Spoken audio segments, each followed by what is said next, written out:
Why would you say yes to a job where you don't love getting up on Monday morning? You work 40, 50 hours a week, that's a third of your life. If you don't like your job, you're also miserable when you come home. That's another third of your life, and then you're not sleeping at night, which is the other third of your life. So if you don't love what you're doing 40 hours a week, you're missing this thing called life. You can choose to go into a career that you love, and it's not about the money. The money doesn't make you happy. It's loving what you do.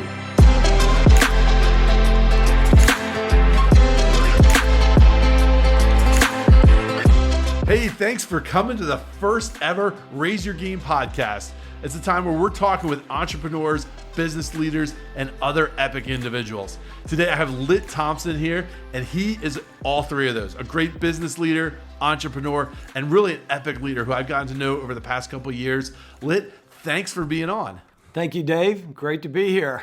Yeah, so is this your first podcast ever? It sure is. So ever. Your first podcast and my first podcast actually hosting. That's awesome. Great. All right. So why don't you tell us, you have amazing stories, and that's one of the reasons I really wanted to have you on here. But why don't you tell us a little bit about your history, your family? Yeah. Sounds great. Well, my family and I, we've lived in Virginia for many, actually decades, and my family name, middle name comes from Littleton, which is old family name from the Eastern Shore, and so our family goes back many generations, actually back to the 1800s, but currently we have about 25 family members that live here in Virginia. I've been married 38 years and have three amazing boys, and so we're all about family. My dad's still living at 95 years old, and his goal is to renew his driver's license when it comes up when he turns 99. So, wow. So we're very blessed to have a very, very big family, a strong family here in Virginia. Awesome. So why don't you go a little bit over, your history as a business owner or entrepreneurial, your career history? Yeah.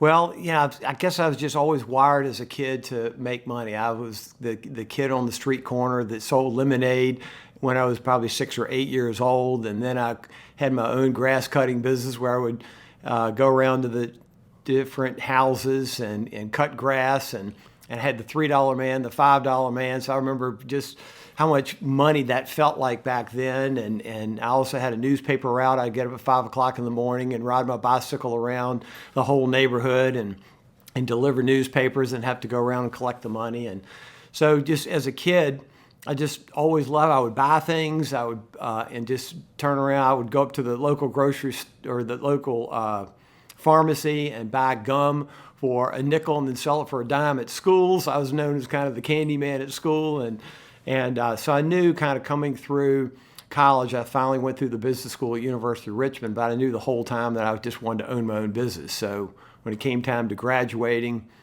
instead of going around the big gymnasium and interviewing for big corporations, I just started a business from scratch. I just knew I couldn't wait to get out of school and get to work. So I started a business from scratch, which is a vending business. And I rode around in a truck loaded vending machines, and it was a one-man operation. I'd count the money by hand, and it was just grueling hard work because I had no employees, and it was just I've learned how hard it is to start a business from scratch. But basically what that started was the trajectory of loving to look for business opportunities and to buy businesses. So it took about 8 months for me to figure out I got to ramp this thing up fast. So I found another business to buy, another vending business, because the synergies of combining two companies. And so that really started the trajectory of learning kind of how to buy businesses. So then shortly after that, we pivoted into telecommunications, and so the next 40 years of kind of looking for opportunities and learning how to buy businesses and putting two losing businesses together and trying to grow them and then sell them has just kind of been the way I've been wired for the last 40 years. Wow, that's amazing. So were your parents entrepreneurs, or you just had the itch? I had the itch, but my dad was CEO of a big company. He ran the large Caterpillar franchise in Virginia.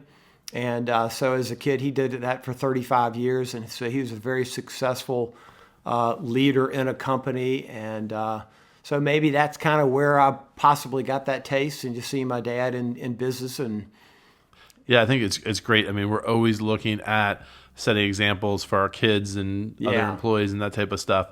So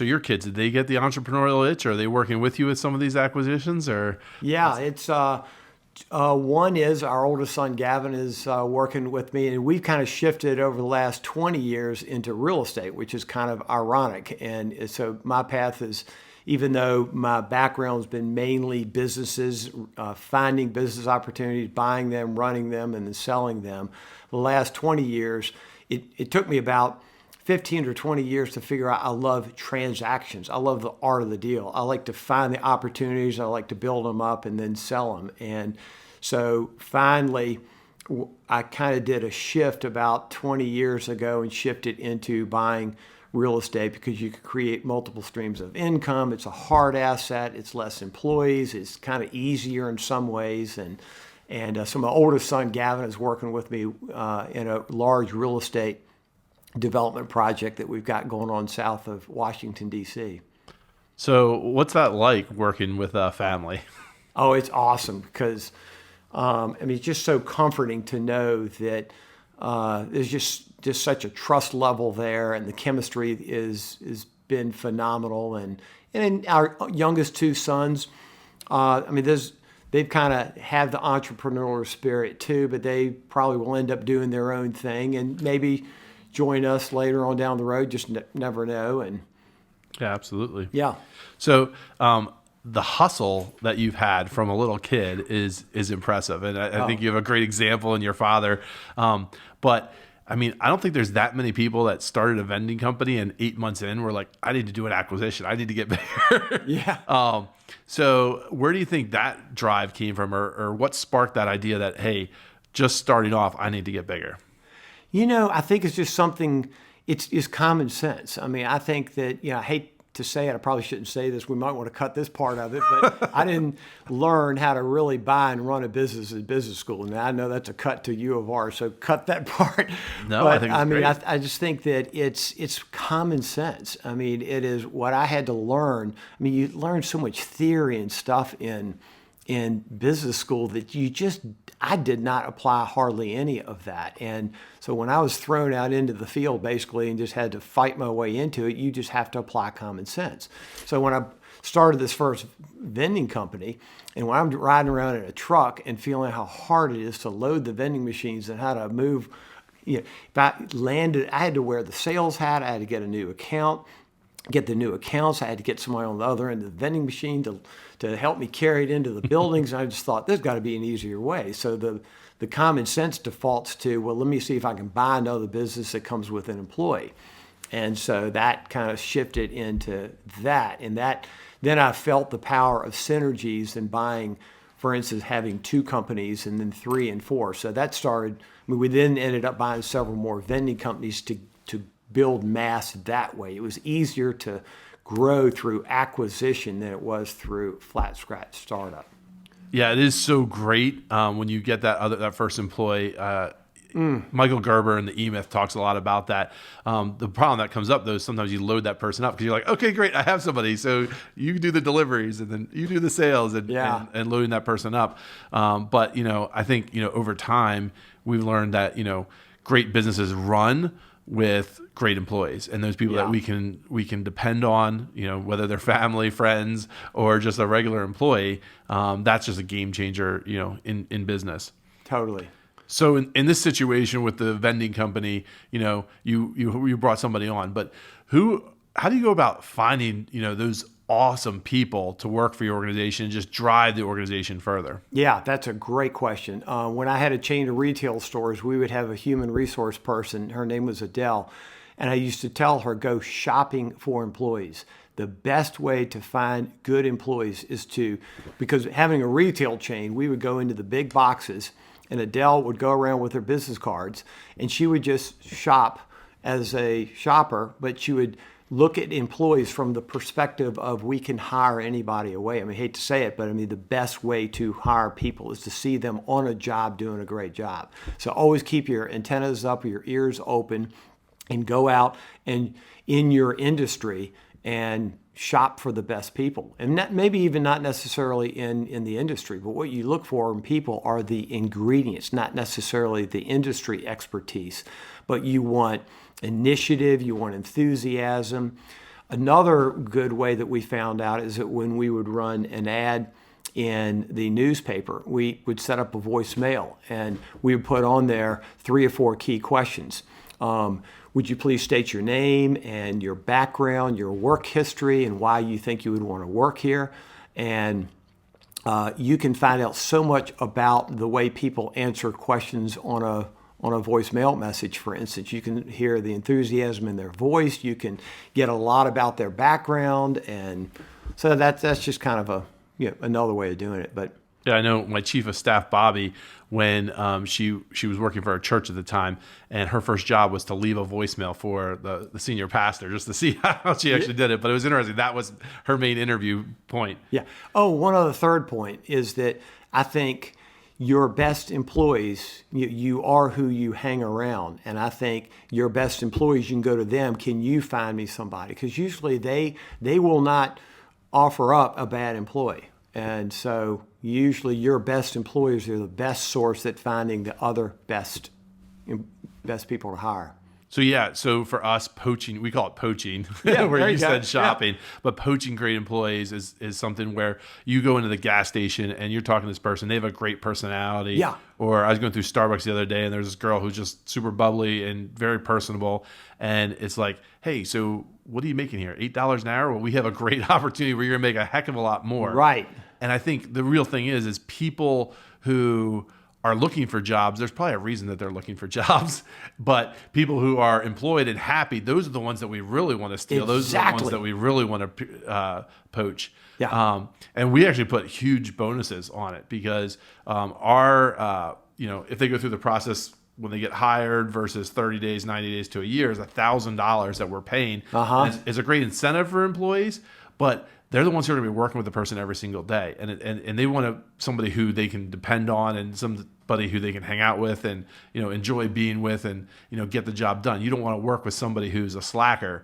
But Right. I think it's just always talking to your employees too, because, they'll forget about it. They'll forget that, hey, we're looking for, truck team members or we're looking for this position. But when you notify them now also with social media, Instagram, Facebook, all these different ways that they can connect with other people. Say, hey, this is a great job. I'm really enjoying it. It's just an implied endorsement. If they're actually running the ad, they can make some extra money and you can get some great employees. Yeah. One other note on that too is that once you think you have someone, let's just say you run an ad and you're now going through the interview process, it's so easy as an employer to kind of get lazy and not check references. And I've done it so many times myself. And the worst thing you can do is just make the mistake of kind of hiring a bad employee. And because it costs a lot of money, as you know, to have to let somebody go. But what we had was a process where we would go check for references. Now, I would always say a bad reference is when you call up and just say, hey, I'm interviewing David Wise. Can you tell me a little bit about his background and how was he as a employee? He was fine. Or whoever the person is. If the response was, oh, David, oh, nice person. He showed up on time. Really good person. That's a bad reference. Because think about it. I mean, every employer is scared to death to give a bad reference or say something bad because you're going to get sued. So, but a good reference is, oh my gosh, David Wise, are you kidding me? You better hire that guy so fast and get him back, get him in your door. So you got to really read between the lines, and you've got to, because again, employers are just scared to say anything bad. So you've got to ask creative questions. And a lot of times when people put references down, you got to ask that person, well, can you tell me somebody else in your company? Because you just have to dig a little deeper. But when you get a reference of, oh my gosh, I mean, think about the handful of best employees you have in your company. And if they left and moved to California and someone called you to ask you about Jason, for instance, you would go, oh my gosh, you better hire that person. And so that's a good reference and hire that person. Yeah, it's definitely asking more questions. And, Yeah. I think, there is some situations where they're just like legally we can't say anything or that. Yeah. But typically what those are they don't want to tell you the real story. Exactly. And I think just digging around and just, even asking multiple questions, and they might say, hey, I don't really know or whatnot, but just try to get in and a lot of times you can open them up and they'll start talking, especially about those good ones, those ones that are the 5-star can't live without that I know you say all the time. When you get those people, I think, is a game changer to your organization. Yeah. And I hate to say it, but people are, pretty much their past. They don't change too much. I mean, they do, and maybe I'm being too hard here, but you can, through someone's past and looking at the jobs they've had, how long they've been there, and you can just, the past really is the trail of what kind of is really the evidence of how they're going to be as an employee working for you. But people do change. Don't get me wrong on that one. No, we've all changed, and we're all different people every single year. So, but I think, it is a critical thing. You get through the interview process. You're so excited about this person. You want to jump on and make that decision today. But maybe that's not the right decision. Sometimes you just need to sit back, think about it for a little bit, get those references, and see, because we all had employees who were awesome their first month, for 6 months, maybe here.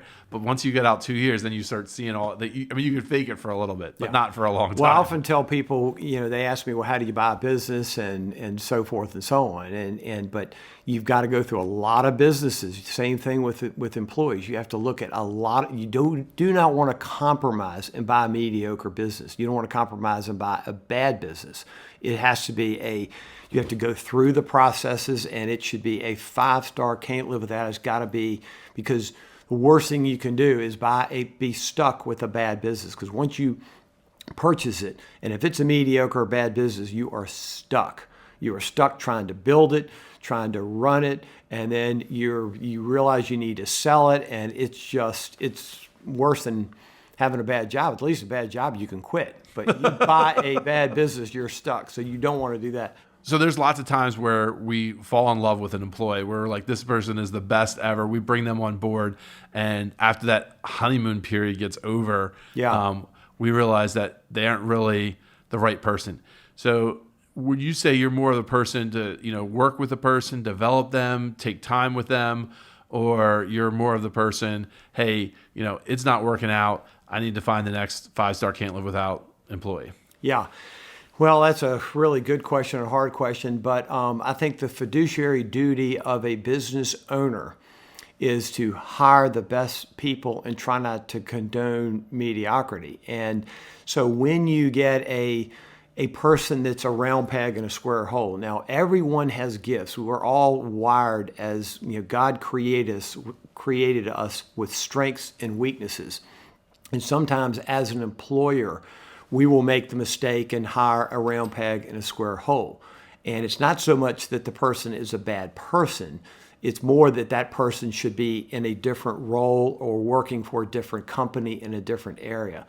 So most of the employees that I've had to let go, I try to do it in a positive way. It's not like they're doing this intentionally, but it's that they have gifts in another area, and I think that they should look in this particular area where they have these God gifts. And so I think to try to change or transform a person that is wired this way into what you want them to be in that way is very hard to do. I've learned in life that it's very difficult to change anybody. And control is a thing that over the years I've just given up, and because you really cannot change people. So I think that, and I remember going to Catalyst one year in Atlanta and hearing Andy Stanley interview the Collins, who wrote Good to Great, and he said, "Here I am. I'm a pastor, and I'm supposed to." Love everybody and hire everybody and keep everybody. And what do you do when you're running a huge organization the size of mine? And my secretary is this sweet lady that goes to church, but she's just not the right person to have as my assistant or my secretary. And what's Collins' name? Jim Collins? Jim Collins, yes. So Jim Collins says, your duty as the leader of this church, you cannot condone mediocrity. You have to just be sweet. You have the way you let people go, you have to be sweet about it and all of that.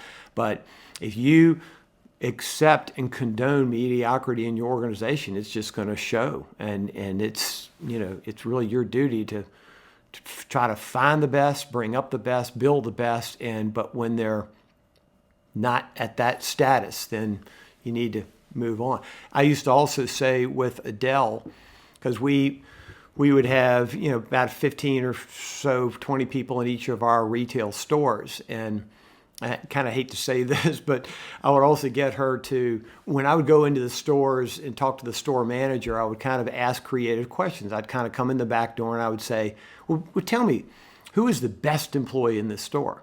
And they would say, oh, by far, Joe over here is the best. Well, who's the second best? Who's the third best? Who's the fourth best? And then you work down the ladder and you go, well, who's the weakest? Oh, this person over here is just terrible. It doesn't show up in time and blah, blah, blah.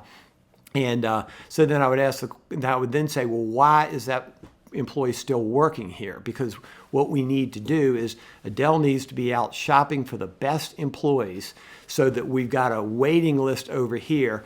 And then we need to be looking, kind of ranking the employees in terms of who we think are the best and the worst, so to speak. And we need to be bringing in the best and bringing them up from the bottom and up through the organization. Yeah, I think that's a great exercise. And we actually do it on a weekly basis with our managers is who's your top three and who's your bottom three. Perfect. And then your bottom three, why are they still here? Like, is it a training issue or is it we need to move on and we're just not doing it because, now staffing is so tough. It's so hard to find great people, but we don't want to have those people that aren't performing on the bus. Yeah. And I think, the other thing, when you were talking about the right people in the right seats on the bus, that was in good to great. Yep. I think that's, a true fact, but maybe they shouldn't even be on the bus. Exactly. Maybe in your organization, there's a better position for the person, their talents, their skills. It's even me personally as an entrepreneur, there's been a total change with reading EOS, Entrepreneur Operating System, and seeing that there's this visionary role where you're coming up with the big ideas and problem solving the big things. But I have huge weaknesses. I'm not a detail-oriented person. I can't just focus on this little thing all the time. Yeah. And finding the person that fits that role and also fits me, because then I'm able to flourish. I'm able to help lead the business in a totally different level because I'm where I'm supposed to actually be. But there could be some people who are great. They should be working at the post office or they should be at the cashier, ringing people out.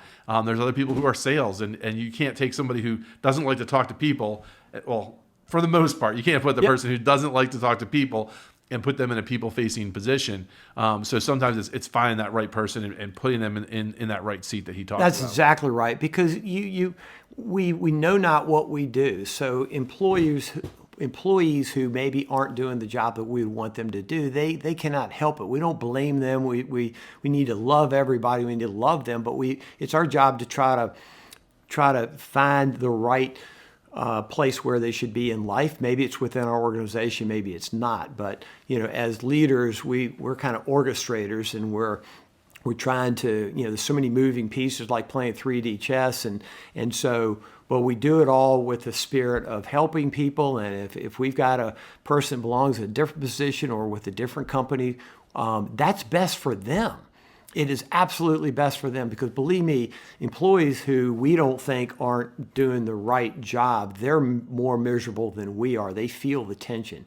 And so it's part of our duty to help as counselors or advisors to just say, you are so incredible in this area or that area, and this is really where you should be thinking about your next career.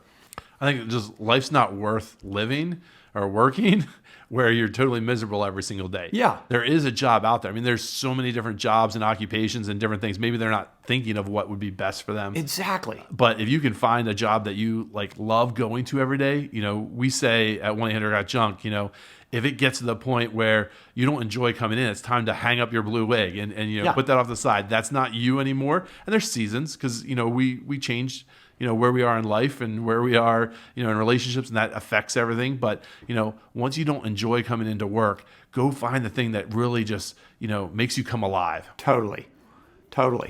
And, when I tell people that, I will talk to people that maybe lose a job or are in career transition, and they'll say, well, what do you think I should do? And I had one person come to me one time and said, I've got these I've interviewed with these 3 companies and I can get either one of these jobs. Which one do you think I should do? And I said, well, which one would you have a passion to get up on Monday morning? Which one would really excite you? And he had this blank stare and he just went, well, none of them. I said, well, why would you say yes to a job where you don't love getting up on Monday morning? Think of you work 40, 50 hours a week. That's a third of your life. If you don't like your job, you're also miserable when you come home. That's another third of your life. And then you're not sleeping at night, which is the other third of your life. So if you don't love what you're doing 40 hours a week, you're missing this thing called life. You can choose to go into a career that you love. And it's not about the money. The money doesn't make you happy. It's loving what you do. And the money will come and so forth. Yeah, you eventually become an expert once you keep, honing your craft. But finding that, for me, it's like always something new, always something different. So junk is great because you go into, somebody's house and you've never been there before. And you're meeting a new person, you're picking up a new thing, and you're exploring a new city, and it's unique. When we find it in the basement or attic or wherever. So it's always that new thing where I couldn't sit there folding clothes all day long. That would just drive me crazy. Right. So you've gone through and you've bought businesses and you've sold businesses, but you've looked at tons and tons of businesses. How do you determine what's a good business and what's a bad business? What's a mediocre business? How do you find that 5-star opportunity that can't live without business that you've told me about? Yeah. Okay. Well, there's several keys to this. And believe me, the only way I've figured this out is by making every mistake in the book.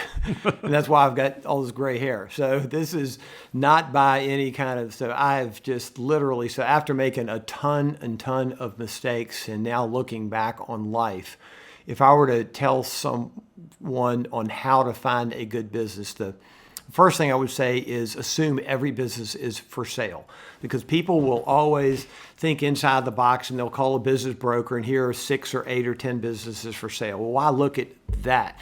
I say the same thing with real estate. If you're looking for a commercial piece of property to buy or you're looking for something to buy, start with the mindset that everything is for sale and anything can be bought. And that will just broaden your horizon to think more creatively.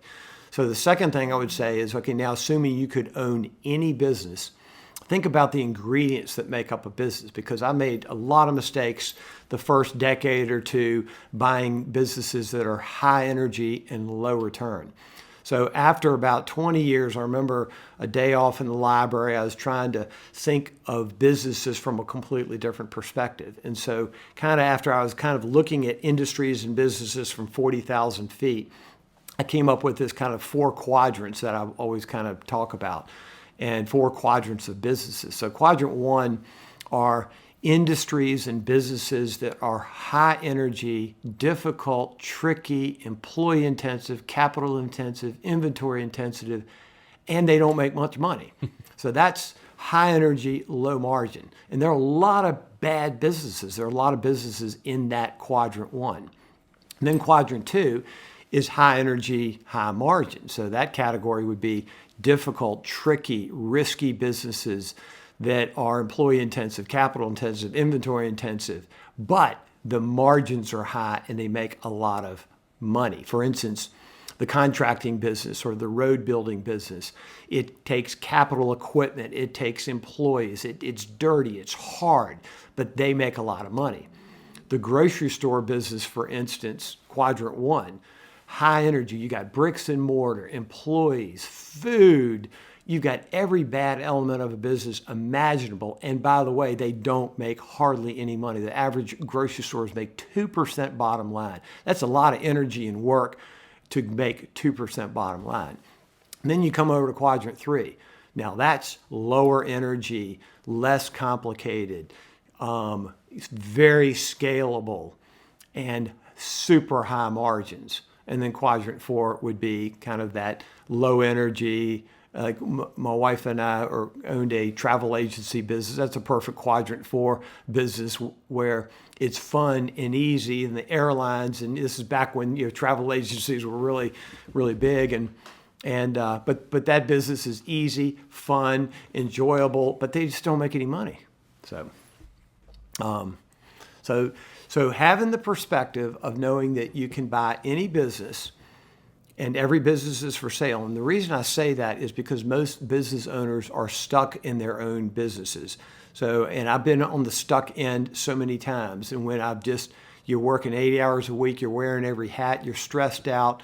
And so to have someone knock on my door, not a business broker, but have someone knock on my door to say that I would like to buy your business. That's why most businesses that we've sold, it's been not through intentionality, except maybe one or two, but most have just been through you're working so hard to build them up and increase the bottom line, and then someone knocks on the door and you're usually the bigger guy and they want to buy you out. And you always say, well, sure. I mean, you would sell your business, you'd probably sell your house. Everything I have is for sale except my wife and children and maybe a few other things. You're probably the same thing. We're entrepreneurs. So most business owners, and I say 90%, maybe 95%, they're wheeler dealers and their businesses are for sale. And that's why I assume, number one, every business is for sale. But then when you're thinking about this quadrant, these 4 quadrants, look at all the different industries and businesses that could fit into these different quadrants. And you'll think of a whole lot of quadrant 1s and 2s that you really and 3 or 4s that you don't want to be a part of. So think about the makeup. What's involved in building this table here? Do I want to get into manufacturing? Well, that's bricks and mortars. It's big warehouse rent. It's employees. It's probably low margin. And so there are a lot of bad businesses that fit in these quadrants 1, 2s, and 4s. And so if you're going to go through the time and energy to find a business, you want to really put that upfront thought in to creatively think that or know that you could buy anything and then think in terms of looking for this quadrant 3. And then I often say that it takes a couple days in a library with this thought process that you can buy any industry. I used to tell people go through the yellow pages and go through the A's and the B's and the C's and look at the different businesses and glass making or service business. I mean, there's so many different businesses, so many opportunities, but look at these opportunities through the glasses of these 4 quadrants so that you can then start to make a long list of 20 or 30 potential industries that you would want to be in.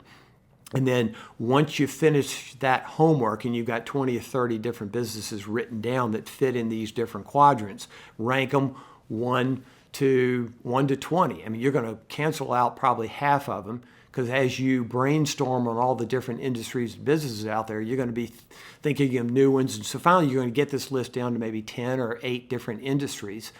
Then rank them 1 to 8.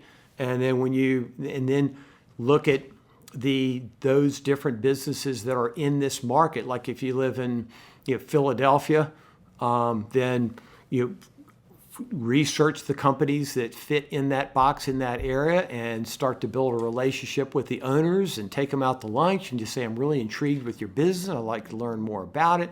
And there's a whole process that we can go into at some point on then how you then negotiate and how you go through the process of a purchase of buying a business. Yeah, I think nowadays with LinkedIn, some businesses that I've looked at getting into, I've been connecting with different business owners in the area or presidents, vice presidents, or the movers and shakers, the people who are, coaching those people just to start the conversation and, not a sales pitch because they see I'm not in a related industry or whatever, and just get the conversation start going. So that, eventually, it's known that you're interested in that business. I think there's been businesses where I was like, oh, this would be a great business, a great add-on for my companies. And I didn't make the conversation. And then I hear they sold for pennies on the dollar or not a lot of money. And I'm like, man, I wish I would have taken that jump. I wish I would have made that phone call. I wish I would have sent that email. And now I don't have it in my portfolio. Yeah. Well, the same even goes for looking for a job. Assume you can have any job. And once you do your homework and identify what that job is, most employers, if you go banging on the door and just say, I've done an enormous amount of thought and research and prayer, and I want to work for this company, I will do what it takes to work for your company. Have you ever had anybody knock on your door and say, David, I want to work at Got Junk and I'll do whatever it takes to work it. Would you not hire that person in Absolutely. a minute? Yeah. And I've never in 40 years had somebody knock on my door and say, I want to work here. And so from an employee perspective, you can get most any job you want as well. I mean, that even goes back to the interviewing side of people. The thing that I think when people interview, what they miss the most is actually asking for the job. Like you get through all the casual type stuff at the end. It's like, I need to be closing. I want to work here. And that's what we're looking for when we interview people. It's, are they excited? Do they, when they came to the interview, do they even know what job they're applying for, or what the company's like, or what we're like, or what we're looking for? But, having that basic knowledge of what the company is and what you do is a big thing. But at the end, it's like, close the deal. People want to hire people who are excited for the job. They don't want to hire somebody like, oh yeah, maybe I'll be interested. Okay, well that person doesn't have the passion for this job, so it's probably not going to work out. But if you show that passion, that's an easy way to get the job, I think, is just saying that you want it. But I like Exactly. Well, the other thing is too, it's so easy to operate by default instead of intentionality. So when you were looking for a job or a business or a great piece of real estate, assume you can have any of these things that you want, and then once you define what it is you want, you go after it. You bang the door down. Even though you get a no, you might want, and I'm not saying be obnoxious about it, but just in a nice way, I really want to buy into your business. I want this job, or I want this piece of real estate. But a lot of people will just be laid back, operate by default, and look at houses that are on the market, or commercial property that's on the market, or businesses that are on the market.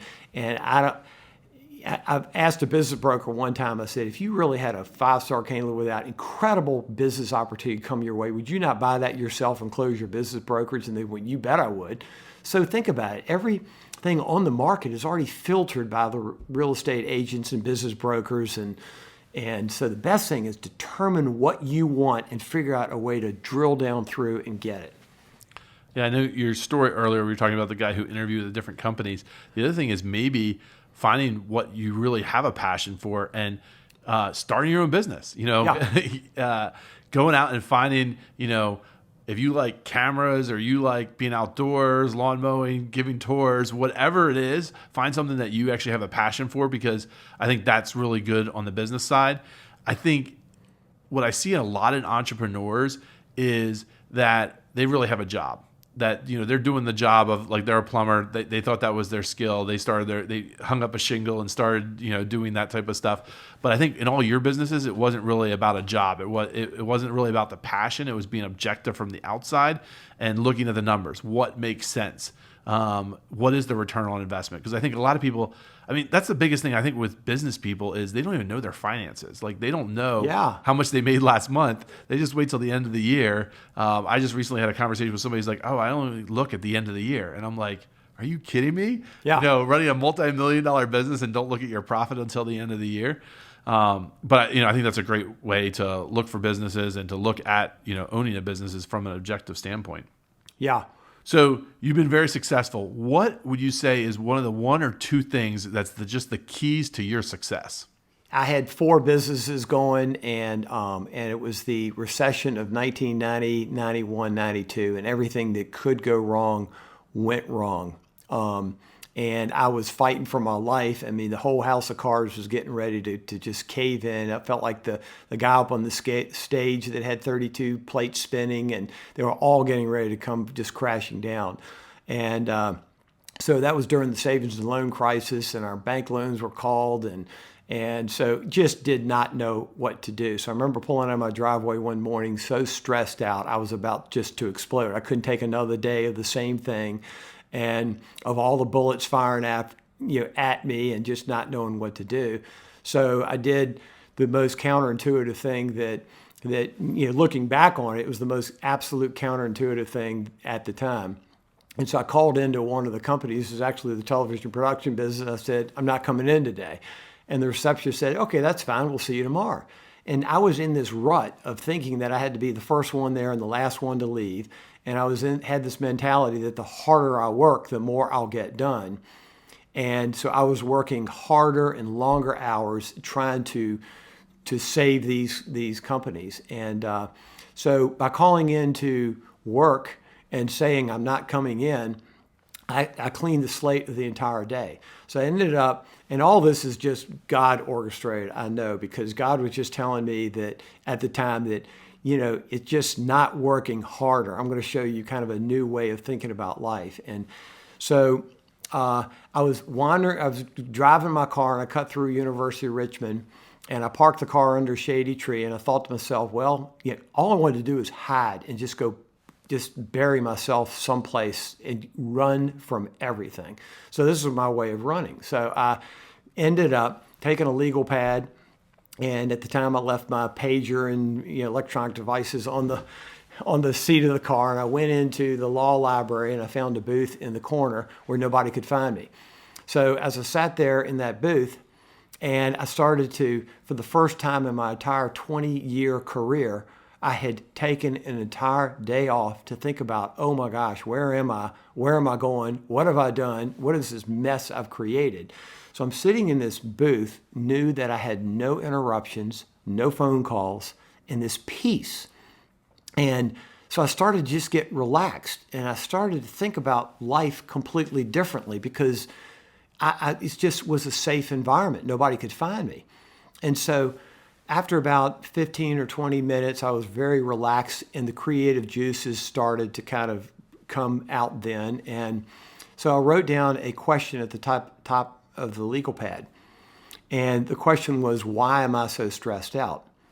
And so I then started to think through, try to get my ADD brain to think about this one question and drill down every creative thing I could possibly think of as to, all this stress that was in my head, all the fears, all the worries and so forth. So I started to just dump for the first time in, again, 20 years, everything that was in my head as to all the fears and problems and issues that I had.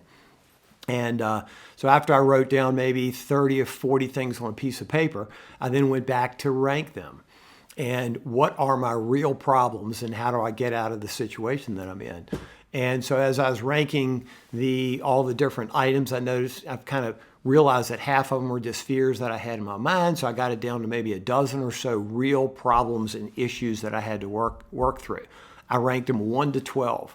Then I took the number one biggest problem, new legal pad, new piece of paper, and I wrote down at the top of the legal pad, what are 14 or 18 solutions to this number one problem? And so I started to drill down, and the creativity was unlike anything I'd ever had in my whole career. So in this safe environment and in this peaceful environment, and knowing that I had 8 hours of uninterrupted time, I was relaxed, and I had drilled down my number one problem of all the different issues and come up with the best creative solutions to my number one problem. And by the end of the day, long story short, by the end of the day, I left that library feeling better than I had almost in my whole career, because it's the first time in my entire life that I got off this 120 mile an hour freeway of life and took a time out to stop and think about where am I and where am I going. So that started the trajectory. And I know this is a long answer to a short question, but what I could not wait to go back to that library the next Thursday and ask another question and drill it down. So what that started 20 years ago was the trajectory of the habit of at least once a month to get off the freeway of life and to find a quiet environment someplace like a library or go to a park. But it has to be done with intentionality. You have to know that you have 8 hours of uninterrupted time to ask whether they're business questions, but what more importantly took place after 6 or 8 months of working through all these business issues. Then the questions got bigger and deeper and more profound because there were questions about life. And there are questions such as, if I'm 98 years old on my deathbed, looking back over life, what do I want my life to look like? And when you ask a question like that and you spend 30 minutes or an hour answering it in a quiet, creative environment, you will write down things that you just would never think about before. So to answer your question, I think one of the greatest secrets to life is the habit of getting off the freeway on a regular basis in a quiet environment and work through this process of questions and taking the questions deep. And it's kind of a 5-part process that it's kind of almost an ingredients or a 5-part mix that really produces the best answers out of these questions. And so the 5 parts, if you want to know that. So the first key is to know that is the time. You have to know that you have 8 hours of uninterrupted time because you cannot rush creativity. You can't just go get in a quiet environment and ask a very thought-provoking question and think you're going to get creative. So you need to know you have 8 hours of uninterrupted time. Number 2, the environment. It cannot be your house or your office because all those environments are stale. So you need to shake it up. It needs to be in an environment such as a quiet library, and you can shake it up by going to different libraries or sit in different places. So the second is the environment.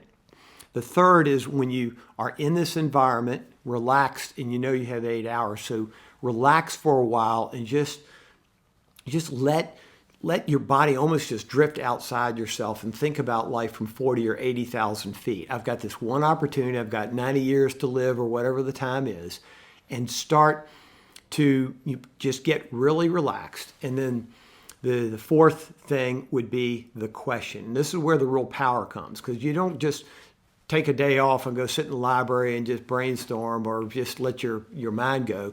You are intentional about it. So, and there are hundreds of thought-provoking questions that you can ask. And so whatever issue is that you're dealing in life, then write the question down, or, there's many, many, many creative questions. So when you write that question down, try to, they say the definition of a genius is the ability to think single-mindedly about a topic from beginning to end. So our ADD brains, what we need to do is to take that question and drill it down deep, because a lot of times the creative answers just will pop off the page. But doing that process, and it's simple, and the ironic thing about that process is that it's fun and easy and relaxing, but yet the most important thing you could possibly do in your life. What could be more important than taking a day off, asking life's most important questions, and creatively thinking about how to become a better husband, a better father, a better entrepreneur, a better Christian, a better whatever it is. It's just, there's so many questions. And so stopping long enough in this fast-paced life to ask those questions and be intentional about it and write it down, and then you come back a month later and you address what you've done. And so I would say that would be the... Yeah, I think it's life is about margins and making that space, and as entrepreneurs we're go-getters, so we're going to the next project, and there's lots of times where a year has passed and we're like, holy crap, I can't believe another year has gone by, and it just like with your kids, it's like, holy crap, how'd they get so old so quick? Is there like a time machine or something like that? And not even from entrepreneur or business leaders, but also like individuals. I see our truck team members, and we actually have a dream manager who meets with truck team members and talks to them about their future goals, because they're just going to work, and 10 years down the road, they didn't really accomplish anything. And just saying, now, where do you want to be in 5 years? Or, do you want to get married? Do you want to get a house? And I think just sitting down and talking about some of those things has them set up the goals, and then we talk through how they actually can accomplish those goals. And it's a game changer for them. Yeah. And then for us, it's a game changer because they're like, wow, my company help me get to this level, or help me accomplish this goal, which I would have never done. I would have just been, going through the day to day. Well, that question that you just said was one pretty important question that I remember asking in a session. And I remember pretending like I could accomplish anything. So I asked myself, if I could be anywhere 5 years from now, what do I want my life to look like? And I remember drilling down that question. But I pretended, I got rid of all the inhibitions, and I just thought, okay, if I could really look at my life 5 years from now, every category of life, what would the perfect life look like? And at that point, I was stuck with these businesses. I was still trying to unwind and get out of some of these businesses. So I thought, okay, so some of the things I wrote down was I want multiple streams of passive income. I want to be able to take 12 weeks off in a year. I want to learn to drive a big boat. I want to go to the Martha's Vineyard in Nantucket. I want to have an office by myself so that I can get off the freeway on a regular basis outside the companies, because I felt like I just got more done having offices kind of off-site. I mean, I still have the offices on-site, but so I wrote down just this crazy list, and then I went through each and every one. I think that's how I kind of segued into real estate, because I realized in order to set up multiple streams of passive income, real estate was a great way to do that, and also multiple businesses is a good way to do it, as well. But there's so many questions. So I would say the one thing that has affected the way that I've been a husband or a father or a business leader is the hub of all this, the crux of all of this has been the regular habit of getting off the freeway and continuing to ask questions about life, because we only have one go around with this life. And we don't stop long enough. We get on ruts. We get up at the same time. We go to work the same way. We come home burnt out. And next thing you know, 5-10 years blurred away. A lot of people will be stuck with a bad business, and they don't realize that it's bad until 35 years later. They then sell it, and they go, why in the world did I run that business for 35 years? So it was in these off the freeway sessions where I learned the 4 quadrants. I realized that I had a couple businesses that were in bad quadrants. I need to get out of these businesses. I didn't know. I just didn't have that perspective then. So you think differently. You're more creative. It's peaceful. It's fun. It's easy. But it's the most important thing you can do in life, because you are looking, you're basically being intentional with asking life's most important questions. Where am I going? And how do I get there? So you said you had this situation where you had those bad businesses, or maybe you didn't realize you had the bad business. Yeah. How did you unwind that, or how did you get out of those? Or what point do you cut your losses and say, okay, I gotta fail? Well, there was one just clear quadrant 1 business, and once I realized that, I told my brother about it. We were driving down 64, and I remember just saying, this business, it doesn't matter if we double or triple the size, the margins are still super low margins. And this is one of these complex, high energy, employee intensive, capital intensive businesses. We just need to dump it. And so I called our biggest competitor, and I worked a deal with him like never ever. I just said, basically, here's a business. We'll do a creative exit strategy, and you want to fold this business into your business, and just did a friendly sale to our number 1 biggest competitor. So getting back to just your regular person who maybe doesn't have a lot of business experience, or maybe is an employee and wants to own a business, what are some of the creative ways that you have found for financing or figuring out how to acquire a business? Yeah, great question. Well, if you first assume you can buy any business and you're looking at the 4 quadrants because you want to buy the right business, I think the best way to buy a business is assume, I think what I said earlier is that most businesses are for sale, and there are many business owners, and I think most business owners, that feel stuck. And so once you've identified the business or the industry that you want to go into, you through the internet, you find out who owns that. Most business owners will have lunch with you, will have coffee with you. You get to know the owner of this particular business that you're targeting, that perhaps you want to buy. And you start, because you ask them a ton of questions. How do you like your business? What are the good things? What are the bad things about this business? And they will just start to tell you all the different ins and outs of the business, and you build a relationship with that person, and then you say, would there be any chance that you would ever sell your business? And so you really ask your way to success. You just ask. So you define what it is you want, and you then go after it through a series of just asking the questions, getting to know the owner. And I've always said that instead of looking at it from buying or selling a business, I've always just used the term exit strategies, because most business owners like the idea of a easy transition or an exit strategy so they can shift away from working 80 hours a week and putting it in good hands with someone that they feel comfortable with.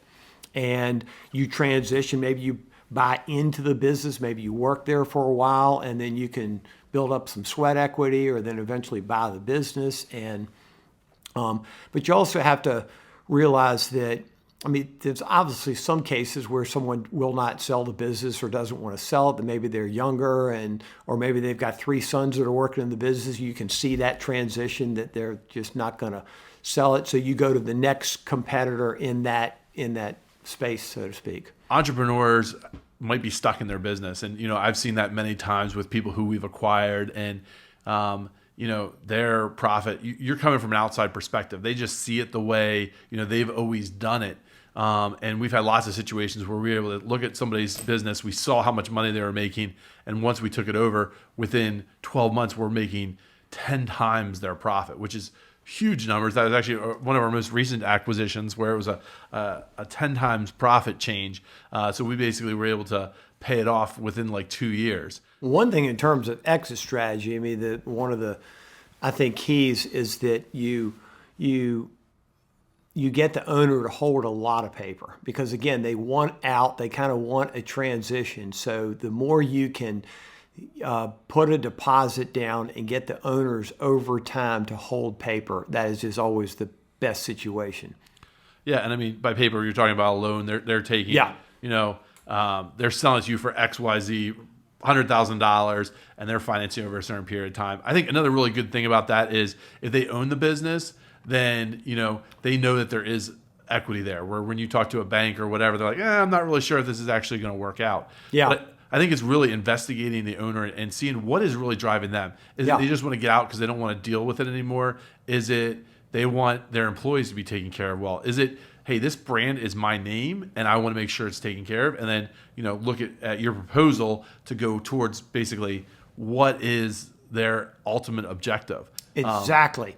And put yourself in their shoes and figure out what their hot spots are, and figure out whether they are a captive owner of their businesses, and see, are they leading their business or are they managing their business? Are they working 80 hours a week, or are they have a margin in their life where they've really got the leadership team in place and they're not going to be as anxious to sell the business? So get to know the owner and put yourself in their shoes, because what I mean by exit strategy is it's a lot easier and it's more tax friendly to take a note back and create a 15, 20-year income stream as a person selling a business, instead of just getting all cash and having a big tax bill.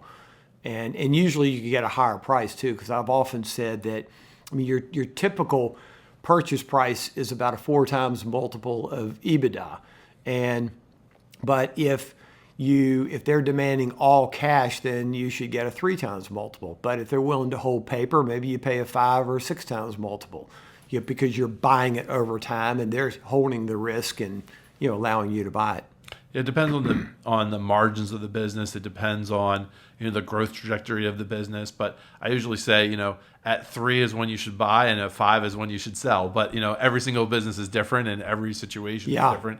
And I think it is really relative, because if you know the business like me, I know 1-800 Got Junk, I know the junk removal business, I know the margins, I know the ins and outs. So if I see numbers where I see lots of times where people shove stuff in this, and I'm like, that is not an expense that should be in this business, or that's way more than what is really allowed. Maybe they have too many managers. Maybe they don't have enough managers, so their overtime is really high. I mean, there's lots of different ways to dig into the financials and see what makes the best sense financially. And it's definitely easier buying an existing company. I've just always been leery of flat scratch startups, and it's just so difficult. But when you can buy an existing business, you can look at 4 or 5 years of financials. You can come in from an outside perspective and see what they're doing right or see what they're doing wrong. You can see how you can improve that business and improve that bottom line.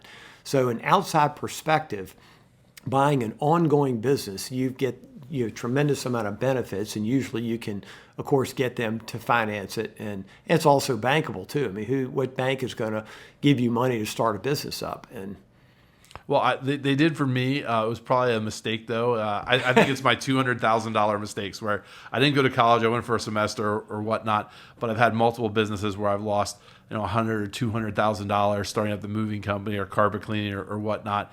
But those were those ground floor, basically no business, building it up, and just was a huge miss. And I paid for it dearly, but that's part of the educational process. Yeah, exactly. So what situations have you had that you were like, after the deal got done, somebody else purchased it, where you're like, man, I really missed on this deal, and how'd you miss that deal? I'm pretty relaxed when it comes to that. I just believe in God's control and sovereignty. You cannot thwart God's will. And so, I guess over time, maybe when I was younger, I wasn't this way. I was more control oriented and going after it and trying to make things happen.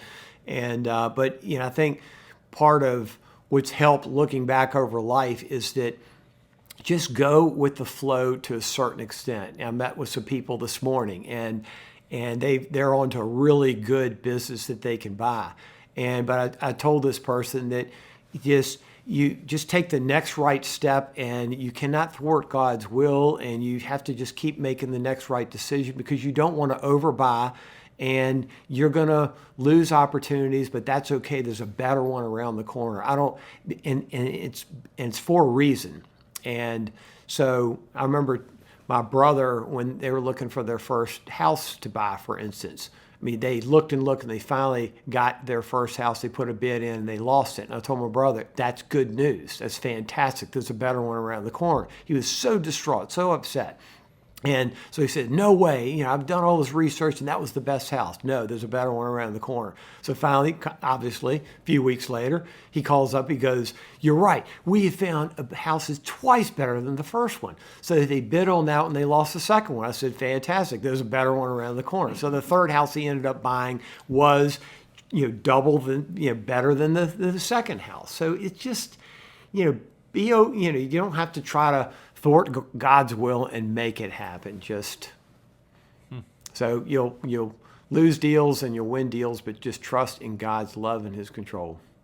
So it's been about 2 years that you've been an advisor for me and my companies, and I just want to thank you, publicly. It's been great, and I've learned so much from you. But how or why do you do that? Why do you go out and try to help other entrepreneurs and other business leaders? Wow, that's the real thrill of living, to tell you the truth. And like I was saying earlier, I don't think there's an entrepreneur or a successful person that isn't willing to share what they've learned. And it's just my passion in life. I mean, I love being able to help others. And I've learned what I've learned by asking my way to success and going to people. And I think that's another key to success, by the way, is that there's always somebody out there smarter that has been there and done that.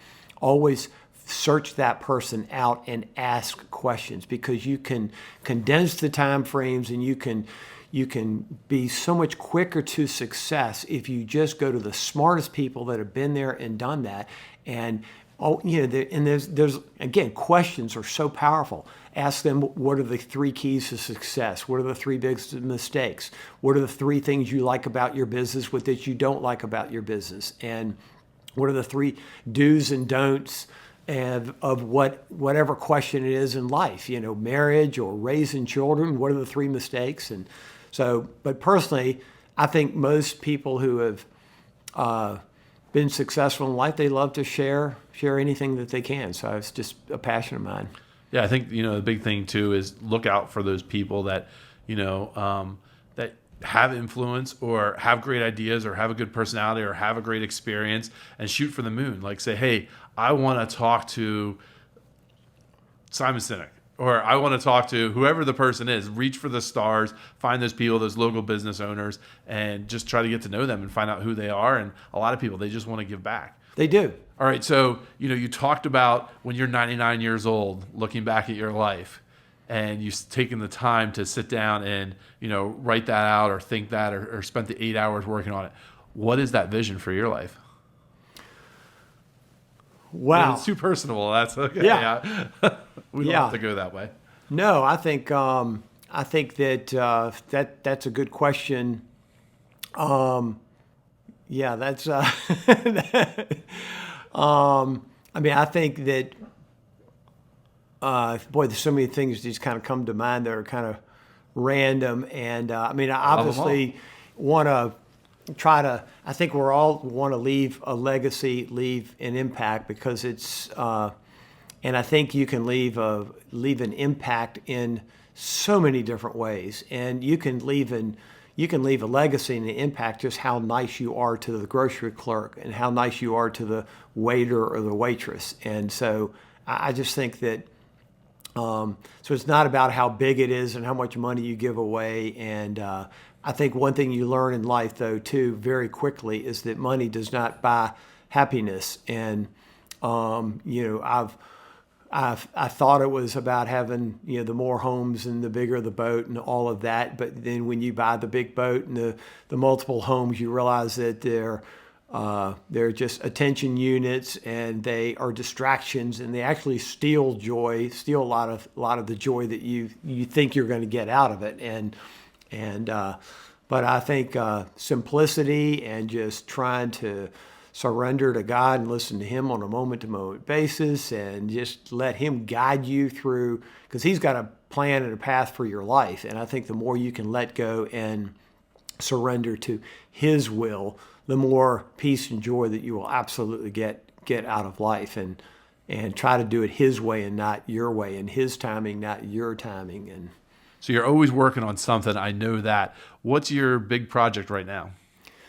Well, it's interesting you asked that. As I said, I've kind of shifted into real estate, but about 18 years ago, I started. One of the things I like about real estate is simple. If you get three things right, then the rest is history. And you probably know what those three things are, because real estate's so simple. It's about location, location, location.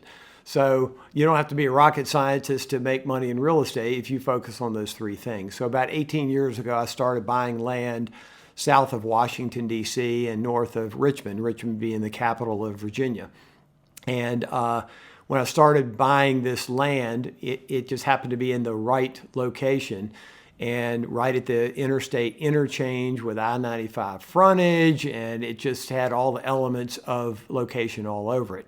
So what this has evolved into is a project that I would have never, ever dreamed of being a part of. And so it's taken 18 years, and we've assembled over 2,000 acres of land, and we've got it zoned for over 20 million square feet, and it's zoned for a multi-billion-dollar live, work, play, transit-oriented development.